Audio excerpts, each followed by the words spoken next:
എന്നെ മോഹൻലാലിനെ അപമാനിച്ചു, തിയേറ്ററിൽ ആർമി അപമാനിച്ചു എന്നൊക്കെ പറഞ്ഞൊരു കേസ് തിരുവല്ല പോലീസ് സ്റ്റേഷനിൽ ഫയൽ ചെയ്തു. അപ്പോൾ അത് സംബന്ധമായിട്ട് കുറച്ച് കാര്യങ്ങൾ നടന്നിരുന്നു. അപ്പോൾ അതിനൊന്ന് എക്സ്പ്ലെയിൻ ചെയ്യാനായിട്ടാണ് ഞാനിപ്പോൾ ഇവിടെ നിൽക്കുന്നത്. അതിന് കുറച്ച് ചോദ്യങ്ങളുണ്ട്. അപ്പോൾ ഒന്നാമത്തെ ചോദ്യം എന്ന് പറയുന്നത്, ചെകുത്താൻ ഒളിവിൽ പോയിട്ടുണ്ടോ എന്നാണ്. ചെകുത്താൻ ഒളിവിൽ പോയിട്ടേ ഇല്ല.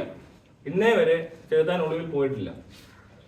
ഈ കേസുമായിട്ട് ബന്ധപ്പെട്ട് ഒളിവിൽ പോകേണ്ട ഒരു ആവശ്യമില്ല. എന്നോട് 12 മണിക്ക് 8-ാം തീയതി 12 മണിക്കാണ് പോലീസ് വിളിച്ചു പറയുന്നത്, CI നാളെ 8 മണിക്ക് വരാനായിട്ട്. അതായത് 9-ാം തീയതി 8 മണിക്ക് രാവിലെ പോലീസ് സ്റ്റേഷനിൽ ഹാജരാണമെന്നാണ് പറഞ്ഞിരുന്നത്. അത് പ്രകാരം ഇരിക്കുമ്പോൾ കാണുന്നത് 7 മണിക്ക് ഞാൻ ഒളിവിൽ പോയി എന്ന് പറഞ്ഞ ഏഷ്യാനെറ്റിലെ വാർത്തയാണ് ഞാൻ കാണുന്നത്. അപ്പോൾ ഞാൻ CI വിളിക്കുന്നുണ്ട്. അപ്പോഴും CI എന്നോട് പറഞ്ഞത്, വാർത്തകൾ വിശ്വസിക്കണ്ട, നീ നാളെ രാവിലെ 8 മണിക്ക് വന്നാൽ മതി എന്നാ. അപ്പോൾ അതനുസരിച്ച് ഞാൻ രാവിലെ 8 മണിക്ക് CI പറഞ്ഞ പോലെ അവിടെ എത്തുന്നുണ്ട്. അത് കഴിഞ്ഞിട്ട് എന്നെ ലോക്കപ്പിലാക്കുന്നതാണ് സംഭവിക്കുന്നത്. പിന്നെ അടുത്ത വാർത്ത എന്ന് പറയുന്നത്, പിറ്റേ ദിവസം കണ്ടത് എന്നെ വീട്ടിൽ നിന്ന് അറസ്റ്റ് ചെയ്തെന്ന. അതാണിത്. ചെകുത്താനെ വീട്ടിൽ നിന്നും അറസ്റ്റ് ചെയ്തോ? എന്നെ വീട്ടിൽ നിന്നും അറസ്റ്റ് ചെയ്തിട്ടില്ല. ഏഷ്യാനെറ്റിന് പറ്റിയൊരു തെറ്റാണ്. ഒളിവിൽ പോയ ഒരാളെ വീട്ടിൽ നിന്ന് അറസ്റ്റ് ചെയ്യുന്ന പറയുന്നതിനകത്തൊരു തമാശ ഉണ്ട്.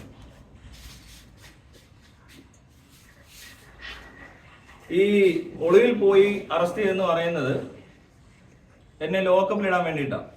അല്ലാതെ ഒരാൾ സ്വയം അവിടെ റിപ്പോർട്ട് ചെയ്താൽ അയാളെ ലോക്കപ്പിൽ ഇടാനും ഇങ്ങനത്തെ ഫോട്ടോഷൂട്ട് നടത്താനൊന്നും പറ്റത്തില്ല. അപ്പോൾ ഈ പറഞ്ഞ കാര്യങ്ങളിൽ പിന്നെ അത് കഴിഞ്ഞിട്ട് മെഡിക്കൽ എടുക്കുന്നുണ്ട്. പിന്നെ ഈ പറഞ്ഞ പോലെ തെളിവെടുക്കാനായിട്ട് അങ്ങനെയൊക്കെ കൊണ്ടുവരുന്നുണ്ട്. അതിൽ ഈ പറഞ്ഞ കാര്യങ്ങളില്ലേ, ഹലോ, അപ്പൊ അതിനകത്ത് ഇപ്പൊ നമ്മളെ ഇങ്ങനെ ഒരു ബെയിലബിൾ ഒഫൻസ് സ്റ്റേഷൻ ജാമ്യം തരാന്ന് പറഞ്ഞ് വിളിക്കേണ്ട കാര്യമൊക്കെ അല്ലേ ഉള്ളൂ. അത് കഴിഞ്ഞാൽ സ്റ്റേഷനിൽ ചെന്ന് ജാമ്യം എടുത്ത് വിട്ടാ മതിയല്ലോ. വേറെ എന്തൊക്കെയാ അതിനകത്ത് അങ്ങനെയുള്ളൊരു കേസ് വന്നാൽ ചെയ്യുന്നത്?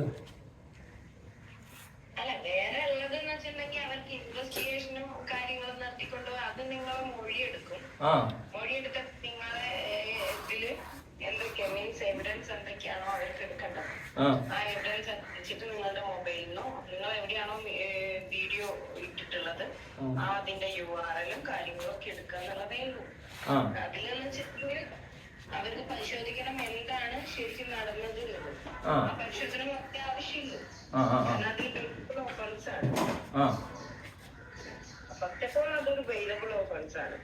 സെക്കൻഡ് ഓഫ് ഓൾ അതെന്ന് വെച്ചിട്ടുണ്ടെങ്കിൽ ജസ്റ്റ് സൈബർ ക്രൈം പോലും ഇല്ല, അത്രയും ജസ്റ്റ് ആയിട്ടുള്ള ഒരു ക്രൈമാണ്. ഓക്കെ. പിന്നെ ഈ ഒളിവിൽ പോയി എന്ന വാർത്തയുടെ സോഴ്സ് എവിടാന്ന് അറിയേണ്ടതായിട്ടുണ്ട്. കാരണം ഇത് SHO ആണ് ഊർജിതമായ അന്വേഷണം നടത്തുന്നു ഏഷ്യാനെറ്റ് കൊടുത്തിരിക്കുന്നത്. പക്ഷേ SHO എന്നോട് പറയുന്നത് അയാൾ അങ്ങനെ പറഞ്ഞിട്ടേ ഇല്ലെന്ന്. അപ്പൊ ഇതിനകത്ത് ഈ ഫേക്ക് ന്യൂസ് എങ്ങനെ ഉണ്ടായെന്ന് ചോദിച്ചാൽ, ഈ പറഞ്ഞ പോലെ ഈ തൊപ്പിയൊക്കെ അറസ്റ്റ് ചെയ്യാൻ പ്ലാൻ ചെയ്തതാണെങ്കിൽ അത് പോലീസാണ് ചെയ്തിരിക്കുന്നത്. അല്ലാതെ ഈ പറഞ്ഞ പോലെ ഏഷ്യാനെറ്റ് ആണെങ്കിൽ അത് ആ സോഴ്സ് നമുക്ക് അറിയണം, അല്ലേ?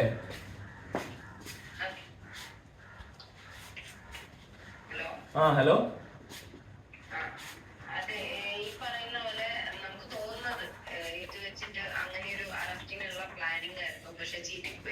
കാരണം നമ്മള് അങ്ങോട്ട് വിളിച്ചിട്ട് ഈ പറയുന്ന പോലെ ചോദിച്ചിട്ടുണ്ടായിരുന്നു. അപ്പൊ CI കാര്യമായിട്ട് പറഞ്ഞിട്ടുണ്ടായിരുന്നു. ഓക്കെ, അങ്ങോട്ട് ചെന്നാ മതി, കാര്യങ്ങൾ അവിടുന്ന് സ്റ്റേഷൻ ജാമ്യം തരുന്നു കൃത്യമായിട്ട് നിന്നോട് ഇൻഫോംഡ് ആയിരുന്നു. അതെ, അങ്ങനെയാണ് ഞാൻ അറിഞ്ഞത്. അപ്പം എന്നിട്ടാണ് പോകുന്നത്. ഈ സമയത്ത് അറസ്റ്റ് എന്ന് പറയുന്ന അറസ്റ്റും സറണ്ടറും തമ്മിലുള്ള വ്യത്യാസം ഉണ്ടല്ലോ. അതായത് ഒരാള് പോയിട്ട് അവിടെ സറണ്ടർ ആവുന്നതും ഒരാളെ ഓടിച്ചിട്ട് പിടിച്ച് കൊണ്ടുവന്നിട്ട് അറസ്റ്റ് ചെയ്യുന്നതും തമ്മിൽ. അറസ്റ്റ് എന്ന് പറയുമ്പോൾ മുഴുവനാവണമെങ്കിൽ അത് മജിസ്ട്രേറ്റിന് എടുത്തു കൊണ്ടുപോയി അറസ്റ്റ് എന്താ പറയാ എഴുതിപ്പിക്കുമ്പോഴൊക്കെയാണ് അത് അറസ്റ്റ് എന്ന് പറയുന്നത് മുഴുവനാവുന്നത്. ഓക്കെ, ചെറിയ വേർഡല്ല. സ്റ്റേഷനിൽ ജാമ്യം കൊടുക്കാൻ പറ്റുന്നതിലൊക്കെ അറസ്റ്റ് എന്ന് പറയുന്നത് ഉണ്ടാവാറില്ല. സാധാരണ അതേപോലെ വിളിച്ചു വരുത്തിയിട്ട് സ്റ്റേഷൻ ജാമ്യം കൊടുത്തു വിടുന്നത്, അതായത് താക്കീത് പോലെ കൊടുത്തുവിടുന്ന ഒരു കാര്യം. ബാക്കി കേസ് കോടതിയിലും. ബാക്കി കേസ് കോടതിയിൽ. അതെ. പിന്നെ ഇതിനകത്ത് വാർത്തകളിൽ ഏറ്റവും കൂടുതൽ കാണുന്നത് ഞാൻ മിലിറ്ററിയെ അപമാനിച്ചെന്ന് പറഞ്ഞുകൊണ്ടാണ്, ടെറിട്ടോറിയൽ ആർമിയെ ഞാൻ അപമാനിച്ചെന്നാണ് വാർത്തകളിൽ കാണുന്നത്. കേസിൽ അതൊന്നും ഇല്ല. ഉണ്ടോ? ഇല്ല, അങ്ങനെ ഒരു വീഡിയോയില് ഈ ടെറിട്ടോറിയൽ ആർമീനെ പറയുന്നതായിട്ടൊന്നും കാണുന്നില്ല. അതല്ല, മനുഷ്യന്റെ എന്താ പറയാ ഒരു കാര്യം അത് എടുത്തെടുത്ത് പറയുന്നു, ഇന്നത് ചെയ്യരുത് എന്നത് അത്ര മാത്രമേ ആ വീഡിയോയിൽ കാണുന്നു. പക്ഷെ പൊതുവെ ഇവര് ഈ വാർത്തകളിലെല്ലാം അടിച്ചു വിടുന്നത് ഞാൻ ടെറിട്ടോറിയൽ ആർമിയെ അപമാനിച്ച ആളാണെന്നാണ്. ഇത് ടെറിട്ടോറിയൽ ആർമിയെ അപമാനിക്കലല്ല. അവിടെ ഒരു ഇൻസിഡന്റ് നടക്കുന്നു, അത് അപമാനിക്കപ്പെട്ടിട്ടുണ്ടെങ്കിൽ ഈ ടൈമിലല്ല ട്രീറ്റഡ് ആവുന്നത്. അവിടുന്ന് കേസ് അവര് കൊടുത്തിട്ട് ആ കേസ് വരേണ്ട സമയമായി, ആ കേസ് അങ്ങനെ തന്നെ വന്ന് പക്ഷെ ഞാൻ അവര് കാണിക്കുക. ഇവിടെ ചെയ്തേക്കുന്നത് ശരിക്കും ഒരു ഇൻസിഡന്റ് വാർത്താ ചാനലുകൾ കണ്ട ഒരു കാര്യത്തില് എനിക്ക് ഉള്ള അഭിപ്രായമാണ് ഞാൻ പറയുന്നത്. അല്ലാതെ അതിൽ കൂടുതൽ അതിനകത്ത് മിലിറ്ററി ഇൻസൾട്ട് ചെയ്യാൻ ഒരു ഉദ്ദേശവും എനിക്കില്ല. മിലിറ്ററി ഞാൻ ഇൻസൾട്ട് ചെയ്യത്തുമില്ല.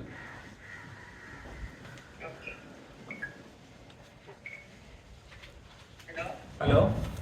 പിന്നെ അടുത്തത് വേറൊരു സാധനം ഇവര് പറയുന്നത് മോഹൻലാലിനെ തെറി വിളിച്ചെന്ന്. മോഹൻലാലിനെ ഞാൻ തെറി വിളിച്ചിട്ടില്ല. മോഹൻലാലിനെ ഞാൻ തെറി വിളിക്കത്തുമില്ല.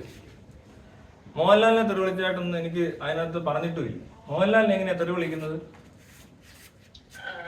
പക്ഷേ ഒരു കാര്യം എനിക്ക് പറയേണ്ടിയിരിക്കുന്നു. ആ പേര് ഇങ്ങനെ എടുത്തിട്ട് ഒരു റിപ്പീറ്റേഷൻ വന്നതുകൊണ്ടായിരിക്കും ഈ ഒരു കാര്യം പറഞ്ഞത്. പക്ഷെ ആ ഒരു സ്റ്റേറ്റ്മെന്റിനെ എടുത്തിട്ട് വളച്ചൊടിച്ചത് ആവാം. അല്ല, ഇപ്പൊ ഈ പറഞ്ഞ മുഴുവൻ കാര്യങ്ങളിലും ഉള്ള ഒരു പ്രാധാന്യമാണ് ഈ മോഹൻലാലിനെ തെറി വിളിച്ചു, മോഹൻലാലിനെ ആശ്രയിച്ചു വാർത്തകളാണ്. ഇതെല്ലാം വാർത്തകൾ സംബന്ധിച്ചും പോലീസിന്റെ ഇടപെടൽ സംബന്ധിച്ചുമാണ്. ശരിക്കും ഈ കേസ് വന്നപ്പോ എനിക്ക് തോന്നിയിട്ടുള്ളത് എന്താ പറയാ, നമ്മള് ബസ്സിനുള്ളിന്ന് ഒരാളെ പേഴ്സൊക്കെ ആക്ടേഴ്സ് വലിച്ചിട്ട് കള്ളനും പറഞ്ഞിട്ട് അവര് പുറകെ ഓടിയ സിറ്റുവേഷൻസ് ഒക്കെ പ്രൊമോഷന് വേണ്ടിട്ട് വന്നിട്ടുണ്ട്. ഓക്കെ, സിനിമ പ്രൊമോഷൻസിന് അങ്ങനെ കാര്യങ്ങളൊക്കെ കാണാറുണ്ടോ? അതേപോലെ സിനിമ പ്രൊമോഷൻ പോലെയുള്ള എന്തോ ഒരു ഏർപ്പാട് നിങ്ങളിൽ നടക്കുന്നുണ്ടോന്നാണ് എനിക്കറിയില്ല. എനിക്ക് ഈ ഒരു ഫുൾ ഇത് കാണുമ്പോഴത്തേന് അതൊരു സ്ക്രിപ്റ്റഡ് ആണോന്ന് നിങ്ങൾക്ക് ഉണ്ടോ? അങ്ങനെ എന്തെങ്കിലും സ്ക്രിപ്റ്റഡ് ആയി തോന്നുന്നുണ്ടോ?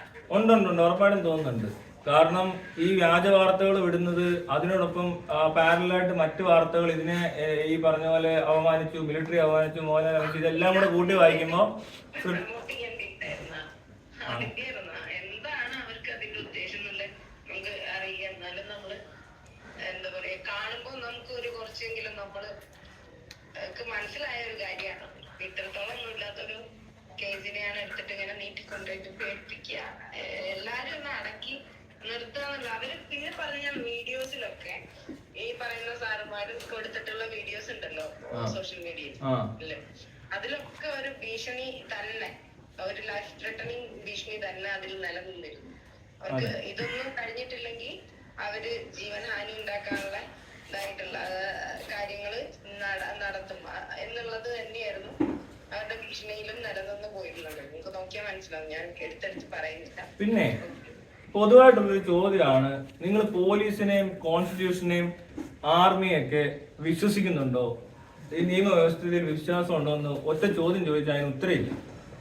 അതിന്റെ കാരണം എന്താണെന്ന് വെച്ചാൽ ഇങ്ങനെ ഒരു കാര്യം ചൂണ്ടിക്കാണിക്കുകയാണ്. ഇതിപ്പോ ഏത് അവസ്ഥയിലാണെങ്കിലും, ഇതിപ്പോ ആർമിയുടെ ഭാഗത്താണെങ്കിലും പോലീസിന്റെ ഭാഗത്താണെങ്കിലും എന്തെങ്കിലും ഒരു ഇതിനകത്തെല്ലാം മനുഷ്യരാണ് ജോലി ചെയ്യുന്നതും പ്രവർത്തിക്കുന്നതൊക്കെ. ഇപ്പൊ ഈ മനുഷ്യനൊരു കുറ്റം ചെയ്താലോ അല്ലെങ്കിൽ ഒരു തെറ്റ് ചെയ്താലോ ലോയിൽ വിശ്വാസം ഇല്ലാത്തതുകൊണ്ടല്ല നമ്മൾ അതിനെ ചൂണ്ടിക്കാണിക്കുന്നതല്ല അതിന്റെ അഭിപ്രായം പറയുന്നത്. അത് ആ വ്യക്തികൾ ചെയ്യുന്ന പ്രശ്നം കൊണ്ട് ഈ ലോയ്ക്ക് തന്നെ നാണക്കേട് ഉണ്ടാകുന്ന കാര്യങ്ങളാണ് നമ്മൾ ചൂണ്ടിക്കാണിക്കുന്നത്. അപ്പൊ പൊതുവെ ഒറ്റയടിക്ക് എല്ലാവരുടെ നിയമത്തിന് വിശ്വാസം ഇല്ലാത്ത ഒരാള് അല്ലെ ആർമിയെ എന്താ അപമാനിക്കുന്ന ഒരാള് എന്ന രീതിയിലൊക്കെ ചിത്രീകരിക്കുന്നത് ഒരു ശരിയായ നടപടി ഞാൻ തോന്നുന്നില്ല. മനസ്സിലായി? ഇതിനകത്ത് ഒരാൾ കുറ്റക്കാരൻ അല്ലെ എന്തെങ്കിലും ഒരു തെറ്റ് സംഭവിച്ചതിനെ പറ്റിയില്ല, ഞാൻ പറഞ്ഞ അഭിപ്രായത്തിനെ പറ്റി അല്ലേ ഇവരാരും സംസാരിക്കുന്നത്. ഓൾറെഡി മേജർ ജയക്കെതിരെയൊക്കെ നേവി ഓഫീസറൊക്കെ കംപ്ലൈന്റ് കൊടുത്തിട്ടുള്ള സംഭവങ്ങളുണ്ട്. ഈ വിഷയമായിട്ട് സംബന്ധിച്ച്. അപ്പൊ ഞാനൊരു ഈ വാർത്താ ചാനലിലൂടെ ഈ ഇൻസിഡന്റ് കണ്ടപ്പോൾ ഞാൻ പറയുന്ന കമന്റിൽ ഒരു വാക്ക് അല്ലെങ്കിൽ 1-2 വാക്കുകൾ എടുത്തു വെച്ചുകൊണ്ട് ഈ രീതിയിലൊക്കെ വാർത്തകളാക്കി മാറ്റി ഒരാളെ ജയിലിൽ കൊണ്ടിട്ട് രീതിയിൽ ഫോട്ടോ എടുത്ത് പോലീസാണ് പ്രചരിപ്പിച്ചിരിക്കുന്നത്. അവിടെ വേറെ മീഡിയക്കാരും മറ്റാരും അല്ല ഫോട്ടോ എടുത്തിരിക്കുന്നത്, പോലീസുകാരാണ് എന്റെ ഫോട്ടോ എടുത്തിട്ട് ഈ ഫോട്ടോ സോഷ്യൽ മീഡിയ മുഴുവൻ ഞാൻ കാണുന്നുണ്ട്.